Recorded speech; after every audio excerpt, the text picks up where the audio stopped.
প্রচারের সময় সিপিএম প্রার্থীকে মারধরের পর এবার বিজেপির অস্থায়ী বুথ অফিসে ভাঙচুরের অভিযোগ। দুর্গাপুরের পর এবার জলপাইগুড়ির ধূপগুড়িতে অভিযুক্ত তৃণমূল। ধূপগুড়ি পুরসভার ২ নম্বর ওয়ার্ডের বিজেপি কর্মীদের অভিযোগ, শুক্রবার রাতে এলাকার এক তৃণমূল কর্মীর নেতৃত্বে কয়েকজন দুষ্কৃতী এসে তাদের হুমকি দেয়, অস্থায়ী বুথ অফিস বন্ধ না করলে ভাঙচুর ও মারধরেরও ভয় দেখানো হয় বলে অভিযোগ।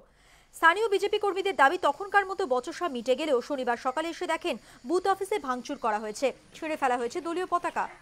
বিজেপি পার্টি ছেলেপেলেদের থাকতে দিবে না, এবার সবাইকে টিএমসি করতে হবে এই বলে হুমকি দেওয়ার পরে পার্টি অফিস বম টম দিয়ে উড়াই দেওয়ার কথা বলে নিয়ে তার মোটামুটি কিছুক্ষণ পরেই মোটামুটি আধা ঘন্টা পরেই এইখানে আইসে এই পার্টি অফিসে এই পোস্টার সব ছিঁড়ে দিছে। পিছনের আমাদের বসার জায়গা ছিল পার্টি অফিস, সেগুলো সব ভাঙিয়ে দিছে। ঘটনায় ধূপগুড়ি থানায় অভিযোগ দায়ের করেছে বিজেপি, যদিও অভিযোগ অস্বীকার করেছে তৃণমূল। 13ই আগস্ট রাজ্যের 7 পুরসভায় ভোট।